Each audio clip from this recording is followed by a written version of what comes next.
pessoal fica naquela dúvida, porque acha que é um negócio judaico. Tal.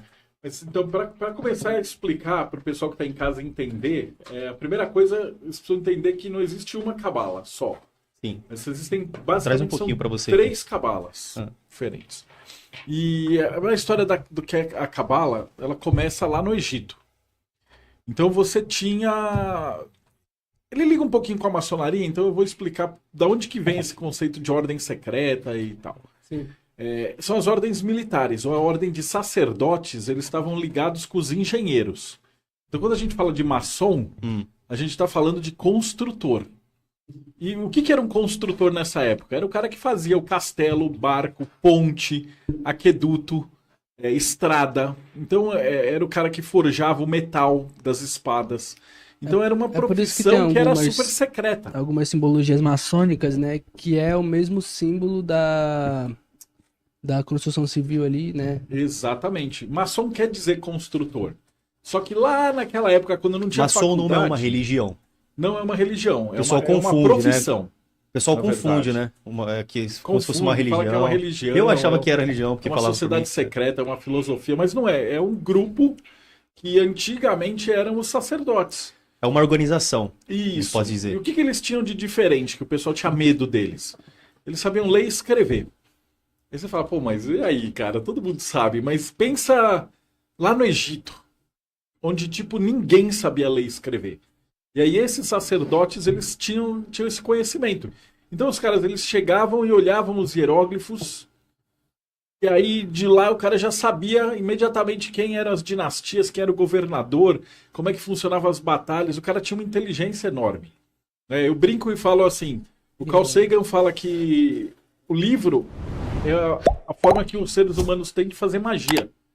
Você pega uma casca de árvore, cheia de uns borrões de tinta, aí você olha para esses borrão de tinta, um maluco que morreu 300 anos atrás, ele ensina a técnica de fisiculturismo na sua cabeça, e a hora que você fecha o livro, você sabe como é que você vai fazer o exercício sem se machucar. Depois de 30 anos, ou de 300 anos. Ninguém te ensinou isso.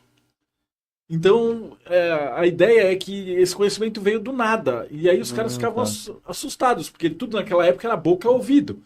E como que esses sacerdotes, esses maçons, eles conseguiam... através dessas palavras mágicas escritas, esses símbolos, né? O grimório. Grimório vem de grimoire, que é gramática. O que é grimório?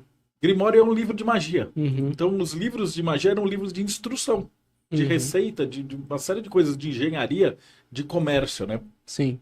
E entre todas essas qualidades, eles tinham o livro egípcio dos mortos, que era o primeiro livro de ocultismo, né, que tem aqui no Ocidente. Tem um livro tibetano, né? Tem o livro tibetano que ele é paralelo, então os dois são mais ou menos iguais. Pouquíssimas diferenças. Mas esse livro egípcio dos mortos, ele te ensinava a como você viver sua vida para você poder passar para a próxima vida bem.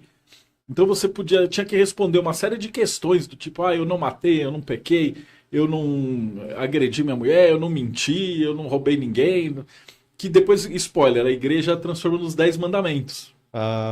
Mas era o que você precisava viver para quando você morresse, quando fosse pesar seu coração diante dos deuses, ele tinha que pesar menos do que uma pena. Ou seja, ele tinha que estar sem pecados. E aí você conseguiria ir para a próxima vida. Mas enfim, isso era tudo filosofia, né? Tudo simbólico. Esse conhecimento ele vai para o judaísmo. Moisés, todo mundo lembra a história da Bíblia, né? Moisés, filho do faraó, abre o mar, foge com os judeus e tal. Na verdade, ele foi achado, né?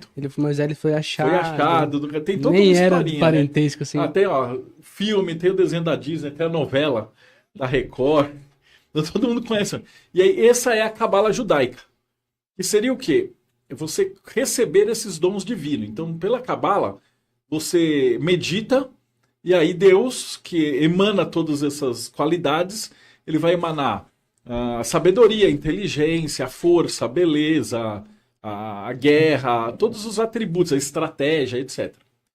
Só que eles não eram os únicos que bebiam lá da fonte do Egito. Os gregos, eles também tinham um contato muito forte com o egípcio. Tanto que você tem alguns faraós que eram gregos. E eles levaram esse conhecimento para as escolas pitagóricas. Então todo mundo já ouviu falar de Pitágoras. né? A escola pitagórica, a matemática, o teorema de Pitágoras, você aprende na Já escola. ouvi falar, já.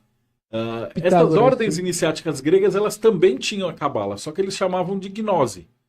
E qual que era a diferença? É que os judeus eram monoteístas, então acreditavam em um deus, e os gregos eram politeístas, acreditavam em vários deuses. Uhum. Então, para os judeus, você só tem um deus, então você medita, cabala quer dizer receber. Sim. E aí você recebe a sabedoria, a magnanimidade, a benevolência e tal. Para os gregos, eles tinham deus da guerra, deus da beleza, deus da sabedoria, deus de várias qualidades. E aí eles ensinavam através do teatro. Então você assistia a peça de teatro ou aqueles personagens da mitologia grega, aquele monte de historinha, mitologia e as lendas. E os gregos, eles são pioneiros, né? E aí você aprendia teatro, assim, eles tinham, né? Antigamente eles construíam palacetes só para apresentações, Os etc. mitodramas, né? Encenação do Sim, drama dos exatamente. E na psicologia até hoje você estuda mitologia grega porque tudo da psique humana está representado nessas divindades. Então essas histórias, na verdade, elas contam histórias de nós mesmos. Então, são paralelos. Então, essa cabala, né, que não tem esse nome ainda, ela vai chamar de hermetismo, que vem do deus Hermes. Hermes é o que tem a asinha no pé, Sim. que é o mensageiro dos deuses e tal. Então, aí nisso surgem essas duas cabalas diferentes. E tem muita filosofia tem junto, duas né? cabalas A diferentes. filosofia sempre Um tá é o junto dessa galera. Hermetismo. E aí, que vem ali de Pitágoras, e o outro é a cabala. E aí eles vão se desenvolvendo, né? Então, dos gregos vai para os romanos, depois entra pela Europa, então encontra os vikings, os lusitanos, os godos, os bárbaros. E aí essas histórias vão se multiplicando nas outras mitologias. Aí tem o Odin, o Thor, que são equivalentes, só que de acordo com a cultura de cada um.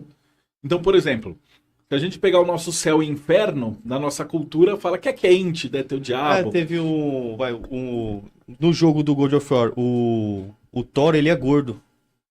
Que é mais equivalente à outra cultura, igual você falou. E já no Thor da Marvel é musculoso, forte, shapeado, bonitão. Cada cultura vai adaptando as suas divindades, que são as suas lendas. Por quê? Porque eles estavam ensinando através do teatro. Então, por exemplo, a história da esposa do Thor. Ela é a Sif, então ela tinha cabelos morenos, ela era muito linda e tal. E aí o Loki, para se vingar do Thor, pega e arranca todos os cabelos dela e deixa ela careca. Aí o Thor precisa ir até os anões, e aí eles fazem uma peruca dourada para ela. E aí quando o Thor sobe, os fios de ouro se entranham nos cabelos da Sif e ela tem a cabeleira mais bonita de todas. Essa deusa representa a plantação da cevada. Da cerveja, que quando você planta é uma semente preta e tal, aí tem que ir para dentro, e aí tem as datas certas de plantar, quando é que colhe, e aí quando cresce a cevada ela é dourada.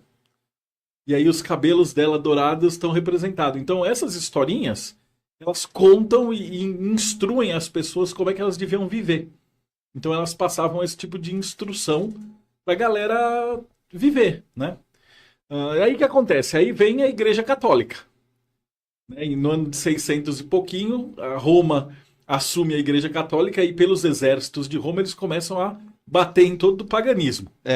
Não tinha outro deus, né? Não tinha outro excluir deus. Tudo, né? E aí eles chegavam, por exemplo, Brigitte... Bruxaria também, queria exterminar tudo, negócio de bruxaria fogueira. também, né? Que a bruxaria, na verdade, é o nome dado pela igreja. Puxa um pouquinho só.